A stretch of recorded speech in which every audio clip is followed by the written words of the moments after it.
Okay, so now that we're in collaboratory here, we're ready to go ahead and set up a simulation to look at this problem more in depth. So what I've done here is I've already gone ahead and imported the tools that we'll need for this code. We have our numerical Python, our tools for making plots, which will be useful for seeing the change in fluid heights for our system that we're setting up.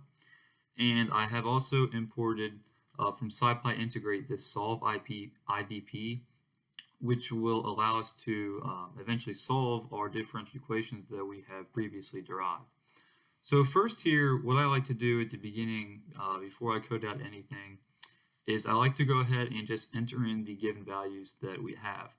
Well, if we look at our problem here, we have given values for the cross-sectional area and the initial fluid height levels. So if we go ahead for our cross-sectional areas, I'll label that as A1 for the cross-sectional area of the first tank, A2, and A3.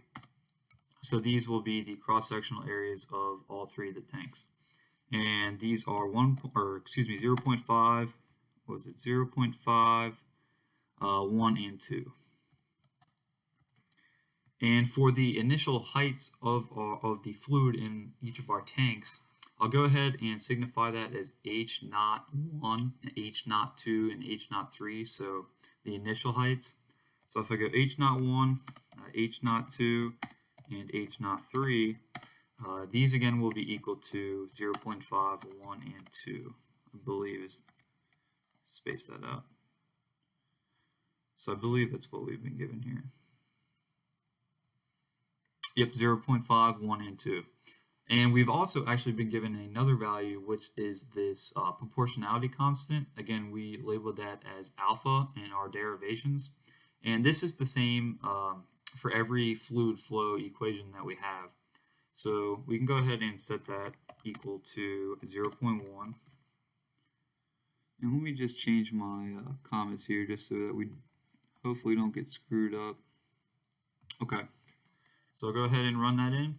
And now what we'll need to do is we'll need to define the right side of our differential equation so that we can go ahead and calculate our differential equations, because that's how SciPy Integrate Solve IVP will work. Is we'll have to supply the right side of our differential equations if you go back and look earlier in this video. So if we define a function, so I'll define it as right-hand side, or RHS to signify right-hand side. And here how solve IVP works is we'll have to first enter in the independent variable here. Now for our situation, obviously the independent variable here is time, because that's what our system that's the independent variable for our system. And we'll also have a vector here, and I'll just call that vector V, with our dependent variables. Now our dependent variables here in this example problem is obviously the heights of our three different tanks, because that's what depends on time. So I'll go ahead and unpack this vector here V into our three different fluid level heights. So we'll have H1, H2, and H3. And these will be all equal to V, so that's just unpacking our vector here, V. And now we can go ahead and we can write in our fluid flow equations that we have previously derived. So our first one, if you remember, we said Q12, so the flow from the first tank into the second tank. And that was equal to, I'm going to do np.sine here. And again, if you'll remember, we had to take into account the sign of the difference in heights here because we had to take the absolute value. So if we do sine of h1 minus h2, and this will be multiplied by our proportionality constant, or alpha, so excuse me, that's alpha. This will be multiplied by the absolute value of the difference of our heights, and we had to take the square root of that, so np.abs. And we'll have h1 minus h2. And I'll go ahead and put parentheses here and here before I take the square root. So I'll raise this to 0.5. Okay, our parentheses look good. Okay, so now for our Q2 Q23 equation, so the flow from our second tank into the third tank, it's the same exact equation here, except we have to change, obviously, from H1 and H2 to H3, or H2 and H3. So we'll have H2, H2, H3, and the same goes for this. So H2, whoops, H2 minus H3. Okay, okay. And for our, actually, excuse me, that should be 2, 3. So for our flow from the third tank, so our Q3 here will just be our proportionality constant alpha here. And if you look at our problem, since it is draining to a surrounding height of 0, and obviously we have the same proportionality constant here, Q3 will just be our proportionality constant alpha, so alpha, and then times the square root of our third height. So multiply that by H3 and raise that to the 0.5 power. Okay, parentheses match up. Get one of these. Okay, so now what we'll want to do here is we'll want to return, again, our right side of our differential equations that I set up. So if we go ahead and do return here, and if you remember, in order to get the correct right side of our equations, our differential equations, we'll have to divide each of those differential equations by the cross-sectional area, because that's what sets our left-hand side, what we're solving for, the change in volume, actually sets it correctly. So we have to divide by the cross-sectional area. So for the change in volume for the first tank, we have negative Q12 divided by A1, okay? And for the change in volume for our second tank, if you'll remember, we have Qn. So we have Qn, and then we have the flow from tank 1 into tank 2, so plus Q12. And we'll have to subtract from here the flow from tank 2 into tank 3. So that's Q23. And this will all need to be divided by the cross-sectional area of the second tank, so A2. And for the change in volume for our third tank, this will be Q12. So we'll have Q12, or excuse me, Q23, because that's flowing into the third tank. So Q23, and then we'll have to subtract from that Q3, because Q3 is flowing out of our third tank. And we'll have to divide that by the cross-sectional area of our third tank. Okay, that's saying, oh, this should be Q3 right here. Okay. All right, so if we look at this here, we'll see that this Qn value here, Collaboratory is underlying this, basically yelling at us saying we don't have a value for our Qn, our flow into the second tank. Remember, that's coming over top. Well, what we need to do here, what this problem is asking for, if you'll remember earlier in this video, if you watched part 1, is that we need to set up a proportional control here. And because of that, we will need to adjust the, we'll need to adjust the value of Qn. And we had an expression for that. But what I'm going to do here is I'm just going to set it just to some constant number here first. And then we can go in and add the proportional control and see just exactly what that does to our system. So I'm going to set this Qn equal to 0.2 here. This 0.2. Just a constant number. Okay, so I'll run this. And what we can do from here is we need to go ahead and actually solve our initial value problem. So what I'll do here is I'll set our solution here equal to SOL for solution. And if we put in our solve IVP, so solve IVP is the name. And what we will need to, we'll have a series here of values that we'll have in these parentheses. The first one is we will need to have our function here, RHS, which we are calculating. So the right-hand side, Second here in this list, we will need to have our simulation period. So obviously we'll start from 0, and I'm going to put a variable name in here called tn, so the end time. And what I'm going to do here, I'll just move this down. And I'm going to set this tn equal to 500 seconds. And I'm going to set it, or excuse me, I'm not going to set it equal to 500 seconds. I'm going to set it equal to 200 seconds.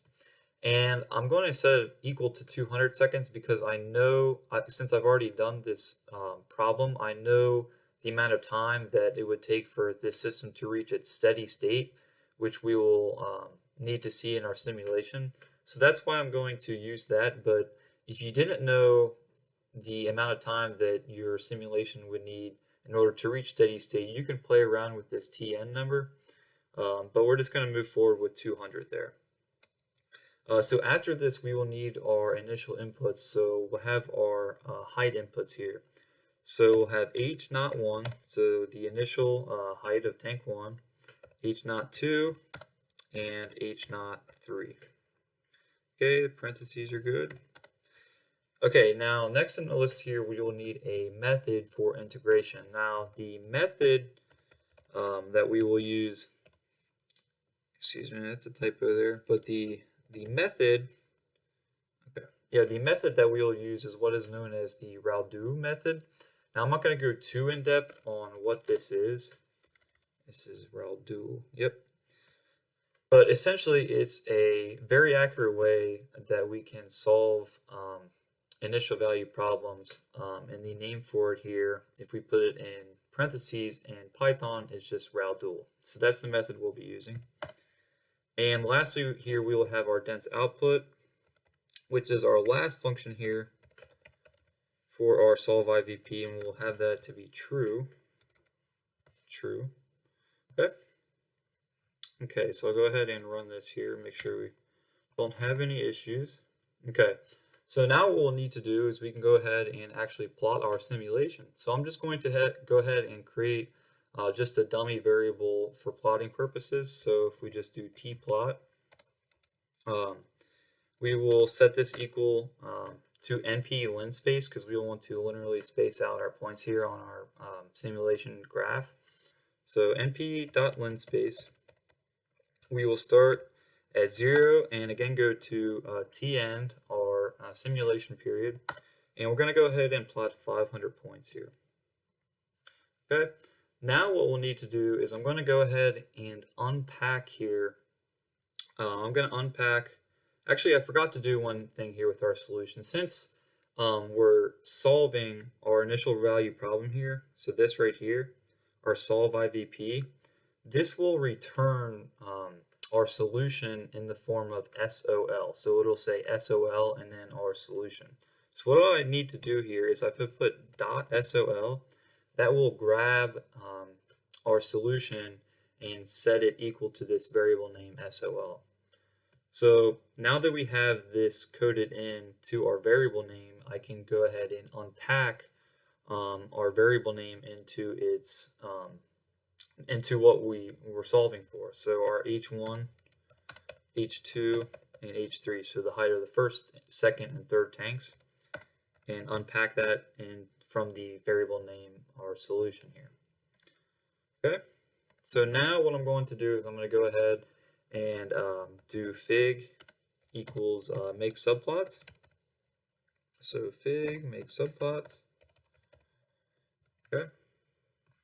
And what we'll need to do from here is just add, we will need to add a scatter plot for each of our heights. Essentially, it's just adding a different graph for each of our heights so that we can simulate them and see how they perform over our time period of 200 seconds. So if I do fig.add scatter, okay, and our, just a parentheses, our x values here will be our linearly spaced points, so our tplot here. So the dummy variable tplot. Our y values, if we're plotting this one for the height of the first tank, will just be h1. We'll set the mode equal to lines. And I'm going to name this just so we can differentiate which line is which height of the tank, H1. Okay, so didn't make any typos here, I don't think. So what we need to do here is I'm just going to copy, just a quick copy, Control V, and another Control V. And since we're just plotting our second height here, I can change this to H2 and H2 here.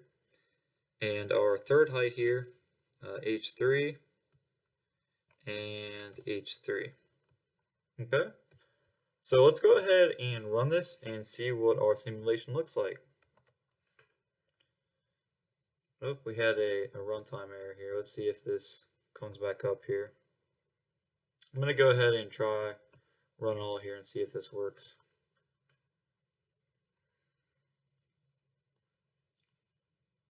Alright, so I had a little bit of an issue there with my computer timing out, but eventually when it did ran, it ended up giving me an error, and I'm actually glad it gave me this error because I was able to look back and I noticed two mistakes that I made when I was typing out this code for our plot here.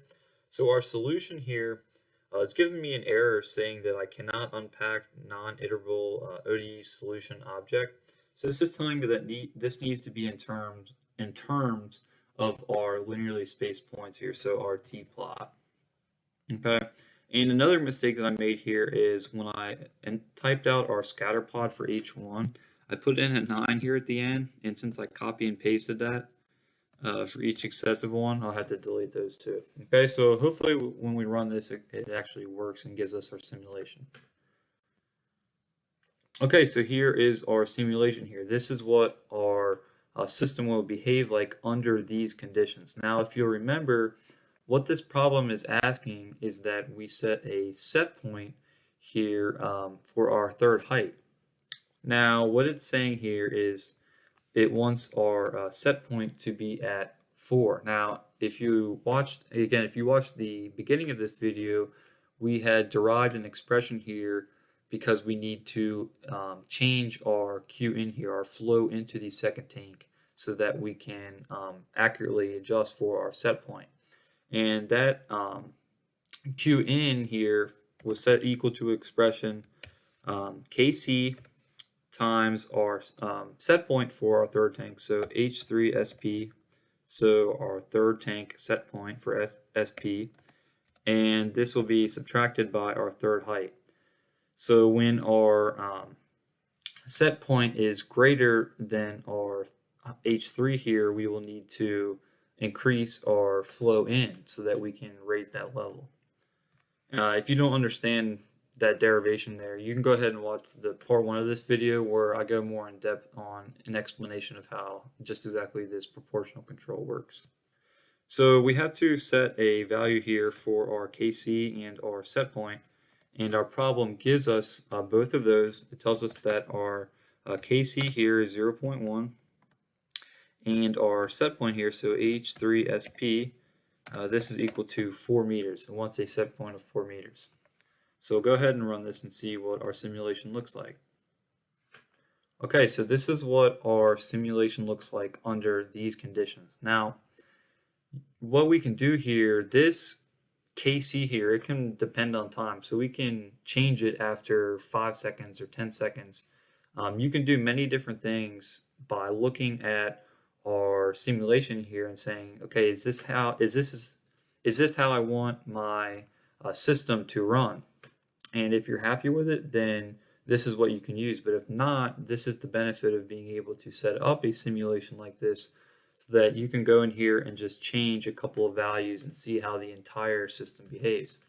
So that's it for this video. We have successfully set up a system that shows the dynamics for this example problem, and then set up a proportional control that it asks for in order to implement with this system. So thank you for watching.